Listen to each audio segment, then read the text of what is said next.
Sejahtera untuk kita semuanya, Bapak Ibu yang Tuhan kasihi, dimanapun kita berada. Selamat bersuka cita, selamat Paskah tentunya bagi kita yang sebentar lagi akan merayakan perayaan Paskah. Jemaat yang terkasih di dalam Tuhan kita Yesus Kristus, sebelum kita mendengarkan kebenaran firman Tuhan yang menyapa kita, menguatkan iman kita, bahkan menjadi berita sukacita bagi kita, marilah kita bersatu dalam doa. Kita berdoa. Kami sungguh-sungguh bersyukur kepadamu ya Tuhan Allah Bapa kami, Allah yang maha baik, untuk segala anugerah yang Tuhan berikan kepada kami, untuk segala keselamatan yang kami terima pribadi lepas pribadi. Bapa yang baik, sebentar kami akan mendengarkan kebenaran firman Tuhan. Kami percaya firman-Mu ini menjadi berita sukacita bagi kami untuk memperteguh iman percaya kami. Berfirmanlah Engkau Tuhan, kami siap menerima firman-Mu. Dalam nama Yesus kami berdoa. Amin. Jemaat Tuhan yang terkasih di dalam Tuhan kita Yesus Kristus, adapun kebenaran firman Tuhan yang menyapa kita pada saat ini tertulis dalam kitab Injil Markus pasal 16 ayat pertama sampai dengan ayat yang ke-8. Mari kita baca demikian firman Tuhan. Setelah lewat hari Sabat, Maria Magdalena dan Maria ibu Yakobus serta Salome membeli rempah-rempah untuk pergi ke kubur dan meminyaki Yesus. Dan pagi-pagi benar pada hari pertama minggu itu, setelah matahari terbit, pergilah mereka ke kubur. Mereka berkata seorang kepada yang lain, "Siapa yang akan menggulingkan batu itu bagi kita dari pintu kubur?" Tetapi ketika mereka melihat dari dekat, tampaklah batu yang memang sangat besar itu sudah terguling. Lalu mereka masuk ke dalam kubur dan mereka melihat seorang muda yang memakai jubah putih duduk di sebelah kanan. Mereka pun sangat terkejut. Tetapi orang muda itu berkata kepada mereka, "Jangan takut. Kamu mencari Yesus orang Nazaret yang disalibkan itu. Ia telah bangkit. Ia tidak ada di sini. Lihat, inilah tempat mereka membaringkan dia. Tetapi sekarang pergilah. Katakanlah kepada murid-muridnya dan kepada Petrus, ia mendahului kamu ke Galilea. Di sana kamu akan melihat dia, seperti yang sudah dikatakannya kepada kamu." Lalu mereka keluar dan lari meninggalkan kubur itu, sebab gentar dan dahsyatnya menimpa mereka. Mereka tidak mengatakan apa-apa kepada siapapun juga karena takut. Demikian pembacaan kebenaran firman Tuhan. Jemaat yang terkasih di dalam Tuhan kita Yesus Kristus, berita sukacita, berita kemenangan terjadi bagi kehidupan orang-orang percaya, bagi pengikut-pengikut Yesus, yaitu ketika mengetahui, memahami bahwa Yesus yang telah mati, disiksa, dihina, bahkan dikuburkan itu bangkit kembali, hidup kembali, dan menaklukkan segala tantangan bahkan kuasa daripada maut. Bapak Ibu yang dikasihi Tuhan kita Yesus Kristus, di dalam kebenaran firman Tuhan yang sampai kepada kita pada saat ini, kita melihat sebuah narasi, sebuah cerita, sebuah iman yang sangat baik. Di mana dikatakan setelah lewat hari Sabat berarti hari Sabtu. Maka hari pertama yaitu di hari Minggu, di dalam perayaan Paskah orang-orang Yahudi, perempuan-perempuan, yaitu di dalam kebenaran firman Tuhan ini namanya langsung disebutkan, Maria Magdalena, Maria ibu Yakobus, serta Salome. Pertama sekali mereka membeli rempah-rempah. Tujuan mereka ingin meminyaki kaki Yesus, ingin meminyaki kubur Yesus, ingin meminyaki bangkai Yesus.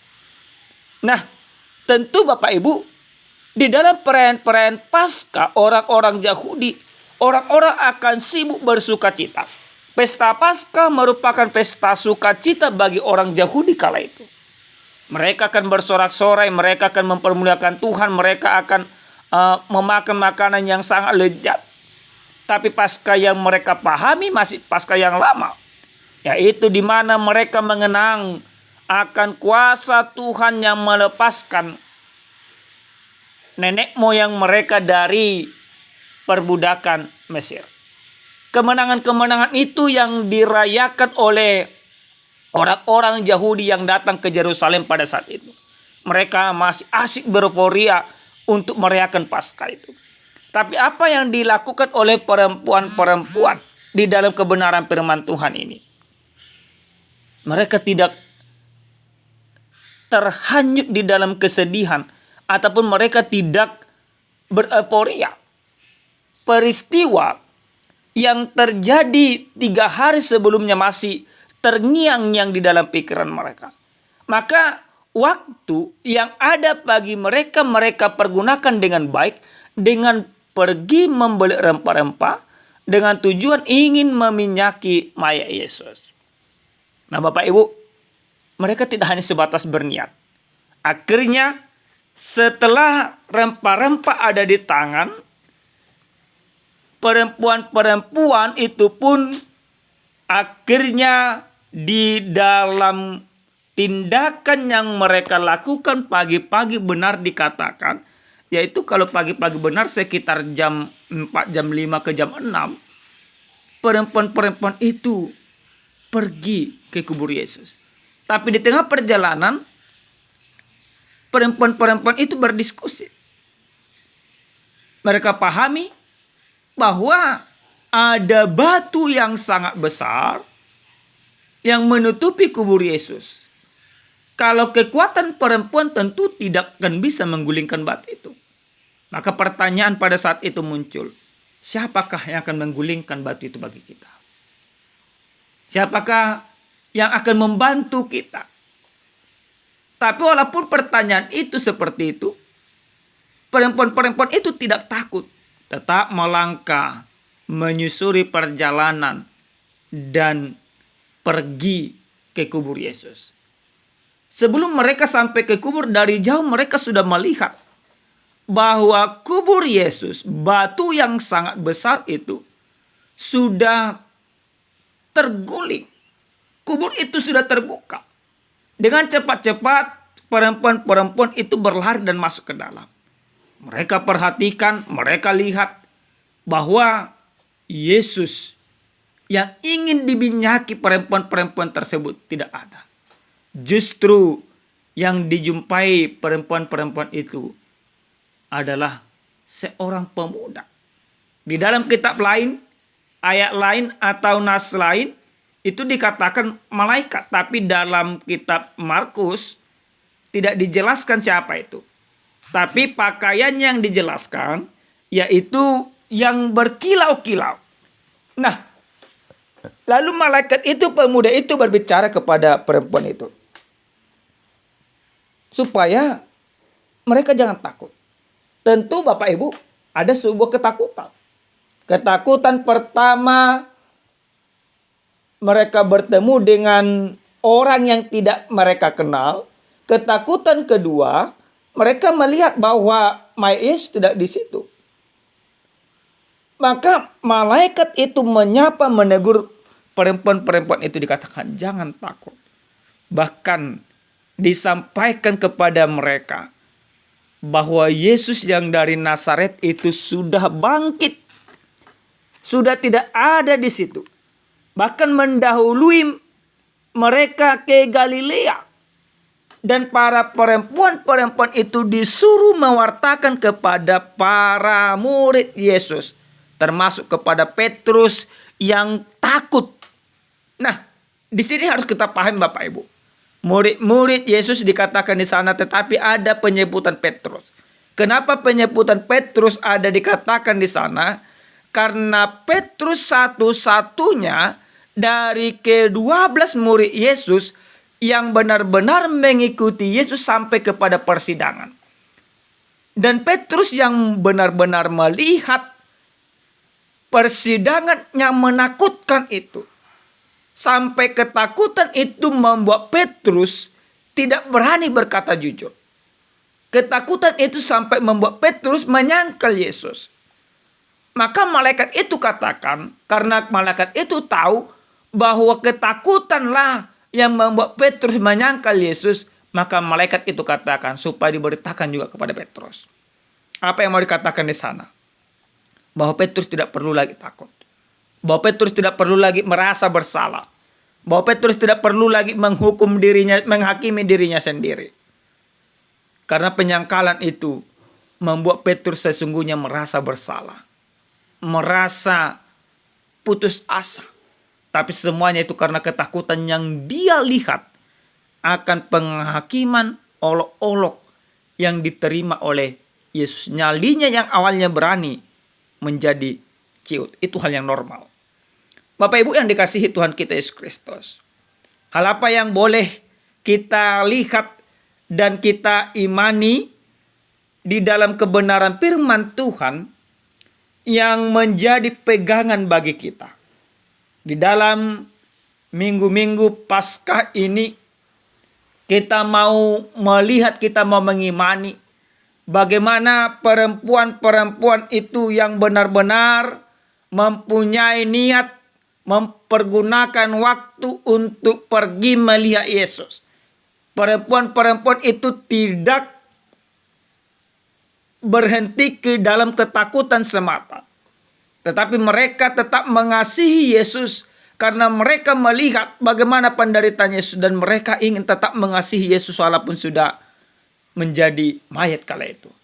Tapi lewat peristiwa ini kita mau diingatkan bahwa apa yang disampaikan oleh Yesus ketika dia masih hidup sebelum dihukum mati adalah menjadi sebuah kebenaran.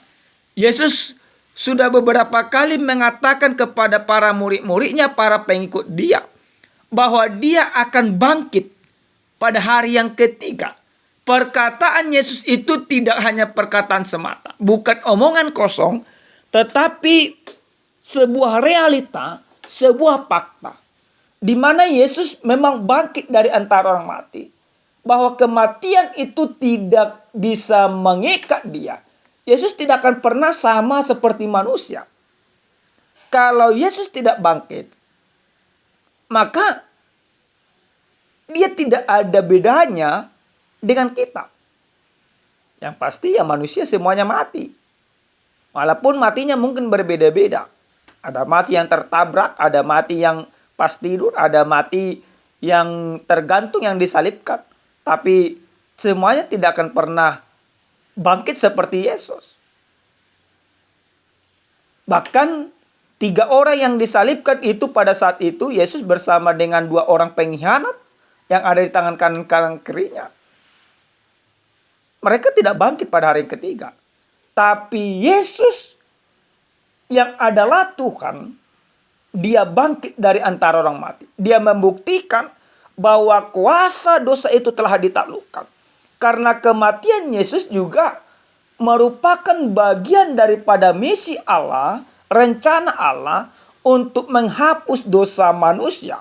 Untuk menyucikan dunia yang sangat kotor ini, yang sangat buruk ini.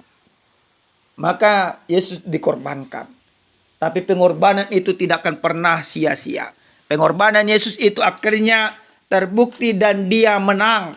Dan dia bangkit dari antara orang mati. Yang kedua Bapak Ibu yang dikasihi Tuhan. Di dalam kebenaran firman Tuhan ini, apa yang dikatakan oleh perempuan-perempuan itu, siapa yang menggulingkan batu? Batu itu merupakan gambaran daripada pergumulan. Siapa yang akan menggulingkan batu itu? Yang menggulingkan batu itu adalah Tuhan. Yang menggulingkan batu itu adalah kuasa Tuhan melalui para malaikatnya. Nah, tentu demikian juga Bapak Ibu. Siapa yang menggulingkan batu di dalam pergumulan kita? Tuhan telah di dalam Yesus Kristus menggulingkan batu yang menutupin kita dari sebuah kebenaran, yaitu dosa. Yesus telah menggulingkan itu. Sehingga kita melihat fakta-fakta kebenaran yang dipertunjukkan oleh Yesus. Pergumulan hidup kita, penderitaan kita telah digulingkan. Nah, ini menjadi pegangan bagi kita. Ternyata seberat apapun pergumulan yang kita hadapi, di dalam kuasa Tuhan, di dalam kuasa Yesus Kristus, maka pergumulan itu bisa kita taklukkan bersama dengan Yesus.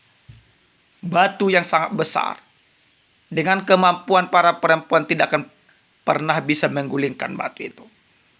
Dan seperti itu juga kita Bapak Ibu. Dosa yang sangat besar, dengan segala kemampuan kita tidak akan pernah bisa menggulingkannya. Kita tidak akan pernah bisa mengalahkannya. Tetapi dengan darah Yesus, dengan kebangkitan Yesus, dosa itu telah digulingkan. Kemenangan menjadi milik kita bersama dengan Yesus. Yang ketiga Bapak Ibu yang dikasihi Tuhan. Dari firman ini kita mau diajak, yaitu untuk memberitakan apa yang sudah kita terima. Yang sudah kita terima Bapak Ibu, yaitu bahwa Yesus itu telah bangkit. Yesus itu telah menaklukkan kematian. Keselamatan itu telah diberikan bagi kita. Maka kita harus memberitakannya. Sebagaimana para perempuan-perempuan itu memberitakannya kepada Petrus, memberitakannya kepada para murid yang lainnya, dan memberitakannya juga kepada orang lain. Nah Bapak Ibu yang dikasihi Tuhan, kalau selama ini para murid mempunyai ketakutan yang begitu luar biasa karena kematian Yesus, tapi ketakutan itu berubah menjadi kebenaran, menjadi keberanian ketika Yesus sudah bangkit. Maka diberitakanlah pada saat itu. Maka yang terjadi, peristiwa di dalam perayaan Paskah pada saat itu, kalau orang-orang yang tidak mengenal Yesus, mereka merayakan Paskah akan keselamatan yang Allah berikan kepada nenek moyang mereka sebatas mengenang. Paskah yang sebelumnya itu sebatas mengenang. Mengenang akan keselamatan, akan kelepasan. Tapi di dalam peristiwa Paskah yang terjadi pada saat itu, tidak hanya mengenang, tapi realita mengalami keselamatan. Bagaimana keselamatan itu terjadi di dalam Yesus Kristus? Bagaimana keselamatan itu diberitakan? Maka pada saat itu terberitalah bahwa Yesus yang telah dihukum salib itu, yang telah mati itu bangkit. Maka berita itu sangat viral pada saat itu. Orang-orang yang merayakan Paskah terheran, takjub. Tapi ada juga orang yang tidak terima, yaitu orang-orang yang membenci Yesus, ahli-ahli Taurat, orang-orang Farisi. Mereka tidak terima. Tapi Bapak Ibu yang dikasihi Tuhan, ini peristiwa yang begitu luar biasa. Jadi kita Bapak Ibu yang dikasihi Tuhan, kita mau diingatkan lewat kebenaran firman Tuhan ini. Sembari kita merayakan perayaan Paskah, kita tidak hanya mengenang, tapi benar-benar merasakan, benar-benar mengalami bahwa kita diselamatkan, kita ditebus, dosa kita diampuni di dalam Yesus Kristus. Ini bukan pengalaman, ini bukan pengenangan, tapi ini yang kita terima di dalam kehidupan, yang benar-benar nyata bagi kehidupan kita. Jadi perayaan Paskah yang kita lakukan Bapak Ibu, bukan sebuah kenangan, tapi sebuah pengalaman. Bukan sebuah memori, tapi sebuah realita. Bukan sebuah hanya pernyataan-pernyataan, tapi sebuah fakta-fakta yang terjadi. Nah inilah perayaan Paskah yang harus kita nikmati, yang harus kita rasakan di dalam kehidupan kita. Bapak Ibu yang dikasihi Tuhan, ada sebuah cerita.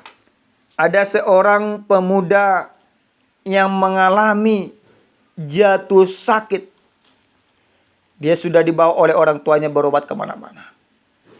Maka ketika orang tuanya membawanya berobat kemana-mana, hasilnya tidak memuaskan. Pemuda itu masih terus sakit-sakitan. Nah, suatu ketika orang tuanya sudah berputus asa. Dia akhirnya dibawa pulang ke rumah. Ketika dibawa pulang ke rumah, keluarganya berusaha mengobatinya di rumah. Keluarganya akhirnya meminta pendeta untuk melayani pemuda itu, untuk meneguhkan dan sebagainya. Beberapa kali pertemuan pertama pendeta datang, mereka hanya sebatas bercerita dengan pemuda. Hari kedua pendeta datang, pertemuan kedua, pendeta mulai mengutarakan bagaimana iman orang Kristen yang sesungguhnya di dalam Yesus Kristus. Pertemuan yang ketiga, pemuda itu akhirnya mampu merasakan jamahan tangan Tuhan. Nah, Bapak Ibu yang dikasihi Tuhan, sampai akhirnya pemuda ini setelah berjalan hampir 1 tahun, diobatin di rumah, tidak dibawa lagi ke dokter. Dia katakan kepada orang tuanya, Bapak Ibu, aku sudah merasakan jamahan tangan Tuhan di dalam kehidupanku. Aku sudah merasakan perdamaian bersama dengan Yesus di dalam kehidupanku. Nah, apa yang terjadi Bapak Ibu? Akhirnya pemuda itu pun meninggal. Ketika pemuda itu meninggal, orang tuanya bertanya-tanya, kenapa tidak ada lagi ketakutan di dalam wajah anakku ketika meninggal? Dia begitu ceria dan lain sebagainya. Apa yang dikatakan oleh pendeta setelah bertemu dengan kedua orang tua? Dikatakan pendeta, mungkin badannya memang sudah meninggal, tapi jiwanya sudah bertemu dengan Yesus sehingga dia mempunyai kedamaian. Bapak Ibu yang dikasihi Tuhan, apapun yang terjadi di dalam kehidupan kita, persoalan yang seberat apapun, ketika kita bertemu bersatu dengan Yesus, kita akan merasakan kedamaian. Perayaan Paskah yang kita terima, yang kita rayakan adalah peristiwa yang mendamaikan kehidupan kita, yang mensejahterakan, menenteramkan jiwa kita. Karena apa? Karena penyakit di dalam tubuh kita oleh karena dosa telah dibayar lunas dalam Yesus Kristus. Seperti pemuda itu, penyakit di dalam tubuhnya menggerogoti seluruh tubuhnya hingga dia meninggal. Tapi jiwanya, rohnya bertemu dengan Yesus, dia damai di dalam kehidupannya menghadapi semua yang terjadi sampai kepada kematiannya. Dan kita juga demikian Bapak Ibu. Sepanjang hidup kita, mungkin akan banyak penyakit, akan banyak persoalan. Tapi mari kita tetap memandang Yesus, bertemu dengan Yesus setiap saat, merasakan kedamaian dari Tuhan, sehingga kita menjalani kehidupan penuh dengan kedamaian walaupun ada banyak pergumulan. Paskah tentu bagi kita bukan hanya sebuah kenangan semata, tapi sebuah pengalaman bertemu dengan Yesus, merasakan keselamatan, menikmati anugerah, dan hidup di dalam sukacita. Amin. Kita bersatu dalam doa. Kami bersyukur kepadamu ya Tuhan Allah Bapa kami, Allah yang maha baik, untuk segala kebaikan kemurahan Tuhan dalam hidup kami. Kami bersyukur untuk firman-Mu yang meyakinkan kami bahwa peristiwa Paskah bukan kenangan Bapa, bukan perayaan semata, tapi sebuah pengalaman. Karena fakta-faktanya bahwa kami sudah diselamatkan, disembuhkan di dalam Yesus Kristus. Terima kasih Tuhan. Dalam nama Yesus kami berdoa. Amin. Salam sejahtera Bapak Ibu, Tuhan Yesus memberkati.